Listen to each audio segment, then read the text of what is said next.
Hey, this is Mike from the Run Testers, and this is our running review of the Samsung Galaxy Watch 5 Pro.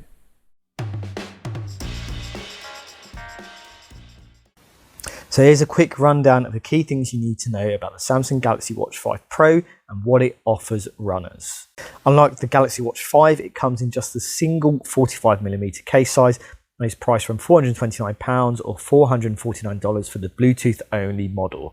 It's also £479 and $499 for the added LTE connectivity to use it without your phone.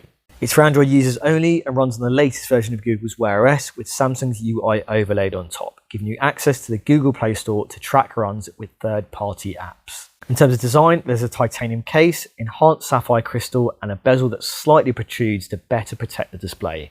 There's a 1.4-inch 450 by 450 resolution Super AMOLED touchscreen display and two physical buttons to take control of the smartwatch. That screen can be set to always-on mode. Features-wise, you're getting built-in GPS, an optical heart rate sensor with a larger surface area to improve accuracy.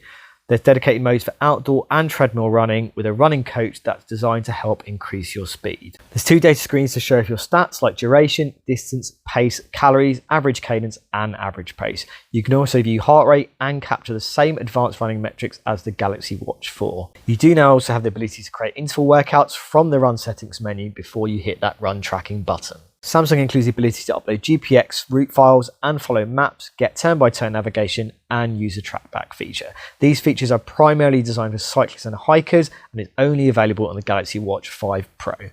Battery life on the Watch 5 Pro isn't stated by Samsung on his website, but we were told to expect 80 hours in smartwatch mode and 20 hours of GPS battery life.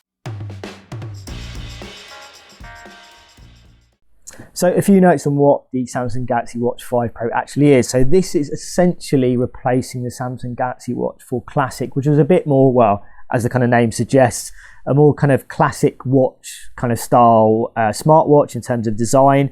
Now with the Galaxy Watch 5 Pro, it's trying to veer a little bit more in terms of being a watch for, you know, people who spend a lot of times outdoors, maybe do hiking, kind of a lot of the kind of cycling outdoors as well. And the features and the design kind of reflects that. Now the design is definitely closer in look to the Samsung Galaxy Watch 4 and the Galaxy Watch 5 that it launched alongside. There are some differences. I mean, essentially the way you operate this watch, you know, you still have two physical buttons, you have a touchscreen display. Now, I admit I did get it wrong in that first video when I thought the digital bezel was missing from this watch. Ultimately, it is there. The raised bezel means that it's a bit more hidden away in terms of how you use it and how it operates. You can still kind of swipe your fingers around the display and that will let you rotate and swipe and scroll through screens. Ultimately, in terms of moving from Wear OS from Tizen, I don't think it feels as valuable as a feature. And I think with this raised bezel as well, it's a little bit more difficult, I think, to kind of interact with as well. But ultimately, you're getting the same touchscreen display in terms of size and resolution the previous Samsung Galaxy Watch from last year. I think visibility, it's fine. I think, you know, AMOLED screens always kind of suffer a little bit from that point of view, so it needs to increase that brightness to make sure you can see it. It's been okay for me. I think things like the raise to wake gesture is not fantastic. It's fine, but I think it can be temperamental. So it almost forces you to want to use the always on display in kind of tracking mode particularly, which will drain the battery quicker. But in terms of design, what it's like to, you know, kind of wear day to day, it's been absolutely fine. I think the case is a good size to kind of view your data on. Samsung have got this new strap here. Now you can change the straps obviously, and it's quite simple to do. Now with the Watch 5 Pro, they've added this kind of what they kind of debuckle strap, which essentially is meant to be a bit more secure than your kind of standard silicone sports strap. Now, from that point of view, it has been fine. It hasn't really budged. That kind of buckle you get does kind of lock things in nice and tightly, but I found it a little bit fiddly to kind of put on initially. And also, I found the end of the strap, when you kind of tuck it in, kind of sticks out. So it's not, while it might feel a bit more secure, I don't think it's necessarily the most, you know, sleek or kind of solution to kind of offering that kind of more secure fit. I think, you know, it's a change in design kind of philosophy in terms of what Samsung have done with the Watch 5 Pro compared to the Watch 4 Classic. In terms of running, it's been fine. The screen has been bright enough for me in most conditions. I think, you know, it's a good size screen as well. The strap has been okay, but I would probably opt for going for a kind of a normal kind of silicone sports strap personally, because I think that would be absolutely fine. Yeah, it's a different look. It's sleek and minimalist. If you like that kind of look, you don't like those kind of big brash kind of sporty watches, then that's kind of what you get with the Galaxy Watch 5 Pro. So there's definitely some good points and bad points, I think, about the design, but generally it's been fine for me to run with in all the kind of runs I've done indoors and outdoors. But yeah, not a massive fan of that strap. You can always change that ultimately anyway. So into that run test and what it's like to run in general with the Galaxy Watch 5 Pro. And what I would say for someone who has tested pretty much all the Samsung Galaxy Watches, I haven't always found that this has been a strong point for Samsung smartwatches in general. And I don't think that really changes in terms of what I've experienced on the Galaxy Watch 5 Pro. I think as a fitness tracker, it's very good. Things like health tracking, you can track your blood pressure, your ECG, you've got, continuous heart rate monitoring, you've got blood oxygen monitoring, all those kind of things. And also, counting your steps. And it's a very good sleep track as well, I think, based on my experience. But when it comes to things like running or tracking runs, I haven't found it's very good in terms of, it's not amazing in terms of that distance tracking, in terms of the heart rate monitoring performance, in terms of the general interface you're getting from Samsung's native apps. Now, you do obviously have Wear OS on here as well, which does give you access to third-party apps, so things like Strava, things like Commute. So there are options outside of Samsung's one. So, but in terms of that Samsung experience, in terms of those kind of run tracking features and support that you're getting, I wouldn't say it's fantastic. I think there are probably better watches out there, kind of better serve you in terms of what you get. Things like distance tracking, I think generally I've been testing it against the Garmin Epix 2. It's kind of multi-band mode, and I found distance tracking, that is a very accurate watch, and probably the most accurate we've kind of tested here. And in terms of distance tracking, it's always been a little bit off for me in terms of that overall distance tracking.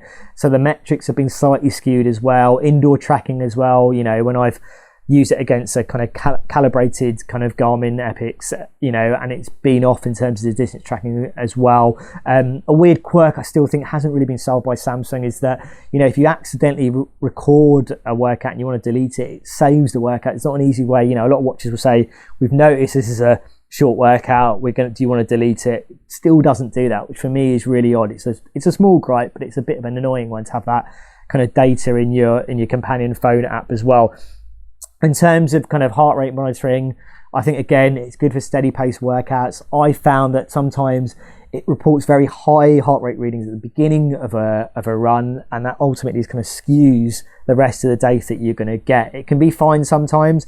Sometimes the heart rate data takes a while to kind of kick in as well, I found. So while Samsung has said it's kind of increased the surface area for its sensors, ultimately I haven't seen a massive pickup in terms of that accuracy. In terms of other features, you have got some kind of running coach style features, which I definitely think is a riff on Huawei's kind of running features that they've kind of added, things in terms of coaching and kind of adding training plans and things like that. I don't think it's as slick or kind of as intuitive as what you get in Huawei's watches in terms of those features.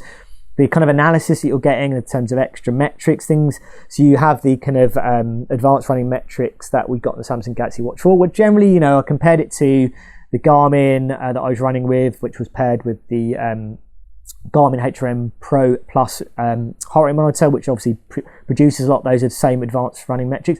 And they were generally similar in terms of what I saw, but actually in terms of actionable kind of, you get a color-coded scheme telling you what's good, what's bad, what you need to improve. I think it's a good start, and the data seems generally good for me, but I think it needs to progress beyond that to really put it to good use. And, particularly when we're seeing Apple kind of enter in this space with their watches, it's an opportunity for Samsung to kind of improve on that side of things in terms of looking at your form and your technique. You do have interval workout support in here now, which is a nice feature to have included here as well. It's not a groundbreaking kind of addition, but it's nice to see that Samsung has kind of paid attention to that. But overall, I think in terms of what you're getting, in terms of that core tracking performance, in terms of the level of features, the analysis and metrics, I think it's okay, but it's not fantastic. I think I've experienced much better in terms of that all-round running performance from Huawei, from Amazfit, from Apple, though, the Apple works for iPhone, this only works with Android, so probably not the best comparison, but I think if you're thinking smartwatch terms, I think Apple kind of executes that thing from their native apps a little bit better. So yeah, for me, in terms of my run tracking performance, not that different from what I experienced in the Samsung Galaxy Watch 4, which is not necessarily a good thing. I think if I was going out to track my runs and I was picking a smartwatch, this is probably not the watch that I would pick personally. I think there's better options there for less money as well. So yeah, it's been okay, but as I said, it's not really moved on from what I experienced in the Galaxy Watch 4. It's good, just not amazing based on my testing. So a big feature that kind of separates the Galaxy Watch 5 Pro from the Galaxy Watch 5 is the fact that you are able to upload routes and follow maps, get navigation on this watch. Now, the reason it's on here as opposed to the Watch 5 is that you've got that bigger battery life, and that's because those features essentially are going to demand more of the battery. Now, what I will say is those features are not designed for runners at the moment, currently as things stand. So if you're into hiking, if you're into cycling, the functionality of how those features work is very much, aimed at that. And that's what you'll see if you get this watch. That's what Samsung has decided to do, which I think, seems a bit odd. If you're a trail runner, you're a runner, I mean, that level of features seems ideal. But I think based in terms of my experience of the battery life, maybe I can understand why Samsung hasn't targeted runners as yet with that feature. Now, in terms of how that feature works, and I have used it for some runs, it's a little bit clunky in terms of, getting those, actually finding where you have to upload the routes, creating the routes, pulling those routes through, syncing them over to the watch. Then, that gives you the profile of the route. You can kind of follow the maps are pretty good in terms of what you can see, and you can kind of scroll around the touchscreen. But ultimately, the level of metrics you're getting are, designed for hiking and cycling. So if you apply it to running, you're not going to get all of the data that you want. The way that data is presented, in the Samsung Health app, will show you that this is not a feature designed for runners. I'd like to see it be open out to runners, but I think ultimately it looks like they're going to have to try and improve the battery life to try and get, make that feature work really, really well. Now, a couple of other features worth talking about that Samsung have kind of highlighted.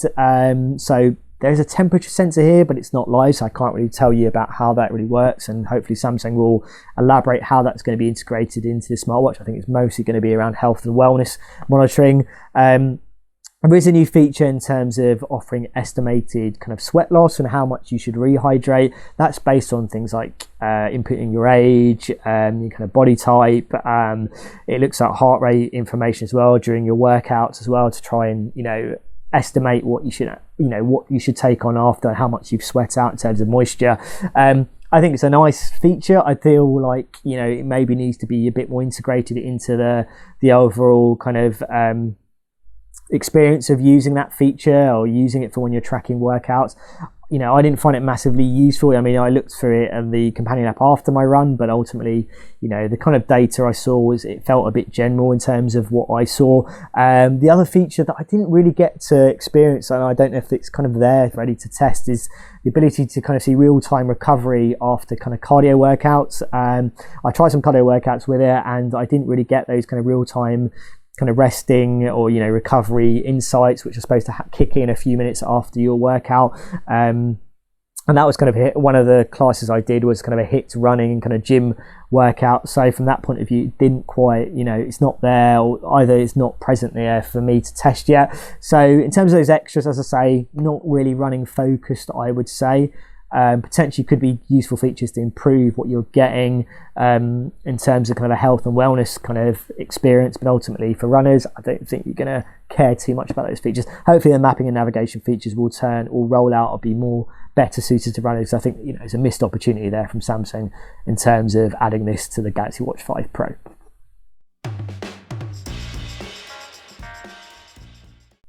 Okay, so it is worth talking about the Galaxy Watch 5 Pro as a smartwatch, and from that point of view, I do think it's a very good smartwatch. Obviously, it runs on Wear OS. It's Wear OS 3.5 and Samsung's kind of UI laid on top. Now, the Samsung Galaxy Watch 4, interestingly, does also run Wear OS 3.5 as well. So essentially, you're going to get the same kind of experience ultimately from the software side of things. And in terms of how that software has changed from the Watch 4, not a massive amount. I can't see massive amounts that's changed here, really. I mean, I think it has improved. I think having kind of Google and Samsung's kind of influence in this operating system does work really nicely. And Samsung did a lot of smartwatch things right already. So I think things like notification support and the fact that, you know, you can respond to notifications, images do get pulled through, although I think you should be able to kind of, you know, zoom in and kind of on those pictures, but you can see when images are being sent to you, messages. I think the music player integration and integration of things like Spotify works really, really well. It was really quick to kind of set up for me and get the kind of access to my kind of playlists, you know, and obviously you have to have a paid subscription to access those features, store them offline and listen, you know, without your phone essentially. Things like you know, weather reports, those kind of, you know, given kind of staple smartwatch features, I think Samsung does a really good job. Obviously you have the Google Play Store here as well, which is a step up in terms of the catalogue of apps you have, the quality compared to Tizen's own platform, which is what Samsung used before. And apps are being rebuilt for Wear OS as well, so things like Strava, things like Commute, those are all there. YouTube Music, and you know, you've got Google Maps, you know, Google Assistant, which is kind of the big one that's been added. And for me, that is a big, if you like smart assistants or that's something you want to use your watch for, this is a massive step up from Samsung's kind of Bixby smart assistant, which I didn't think was very good in terms of responsiveness. With the Google Assistant there, it's very easy to set up, it's responsive in terms of what you can ask it, it's very reliable in terms of, you know, recognizing what you're asking, so that's a feature you care about, that's there as well. And I think the key thing here is you've got that third-party support, that richer third-party support, which, you know, makes up for some of the shortcomings you might find from Samsung's own apps ultimately. But that's really what it's been about, I think, in terms of moving to Wear OS. So from a smartwatch point of view, again, it only works with Android phones. You know, I don't think that's going to change as far as things look from a Samsung point of view. But if you're looking for a really strong smartwatch experience from an Android friendly watch, and this is probably the best that I've probably used, I would say, in terms of being intuitive to use, being very slick in terms of operation, and just in terms of the presentation of things and features as well. So from a smartwatch point of view, no real massive complaints. I think it, you know, in terms of comparing with something like the Apple Watch, it's probably the closest you're going to get from an Android perspective. So no issues in terms of using the Samsung Galaxy Watch 5 Pro as a smartwatch. If that's something you're looking for from this watch and hoping it excels in, then that's definitely what you get here. So in terms of battery life, I will say this is probably the best performing Samsung smartwatch I've used in terms of general battery life. But when you kind of factor in things like running and run tracking and using the always on display, it is understandably going to be less. And that does eat into the battery life. Now, Samsung is quoting 80 hours from this smartwatch. So that's kind of just over 3 days. And then you're looking at around 20 hours for GPS battery life. Now, based on my experience, I think you can get those 3 days if you're not using things like the always on display, if you're not regularly using GPS tracking as well. When you do use the always on display, I always find you'll get just over a day, and then that kind of pushes you into kind of power saving mode, which isn't as restrictive as some power saving kind of modes on other smartwatches. It still allows you to do a lot of things, but ultimately when you are using GPS tracking, it does noticeably drain on the battery life. Always on display does as well. I would say you also have to factor in if you are using always on display when you're tracking runs and you're using some of those navigation features, which again are not designed for runners, but you can use them. That does knock the battery life a lot more. I would say kind of 30-40 minutes of running it was maybe, you know, 10-11% in terms of that battery life. And those kind of, if you look at it from that point of view, the GPS battery life numbers quoted don't quite add up to, I think, to what Samsung suggests. You know, obviously those navigation and map features, as I said, are not designed for runners, but if you do use them, that is going to notably drain the battery life based on my time. So I think in terms of general battery life performance, you can get 3 days. If you're factoring run tracking with this smartwatch, you're using the always on display during that run tracking as well, it is going to take a pretty substantial hit. Now you do have a kind of quick charging support here with the Samsung Galaxy Watch 5 Pro, but ultimately I think it doesn't really balance out, as I said, from the run tracking point of view, what you're going to get from this watch. I don't think the drop off compared to something like the Galaxy Watch 4 to the Galaxy Watch 5 Pro is that much different. So for me, you can get 3 days. if you're going to track a lot of runs, outdoor runs, and use the always on display, it's going to be less than that. So it's probably the best performing battery life for a Samsung smartwatch for a while, but ultimately for runs, it's not fantastic. So our verdict on the Samsung Galaxy Watch 5 Pro as an option for runners, and we should keep in mind this is an option for Android users only.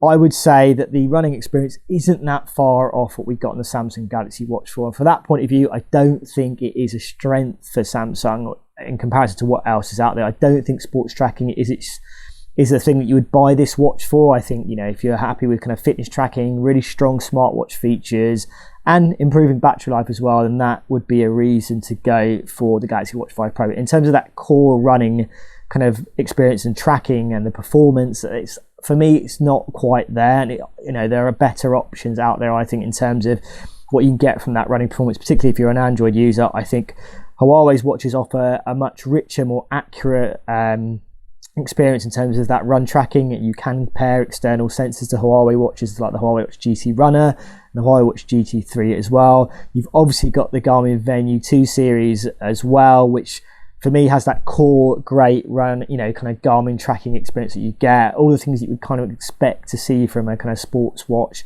in a kind of smartwatch form with a color screen as well. And I think you're getting good battery life day to day, whether it's with the always on display or without it. I'd also give a shout out to the Amazfit watch as well, which I think even the, you know, cheaper watches, but that sit below the Galaxy Watch 5 Pro, I think things like run tracking feel a little bit more impressive. Things like, you know, on the T-Rex 2, you've got the dual band kind of mode support there, and I found that really strong in terms of performance. So did Nick.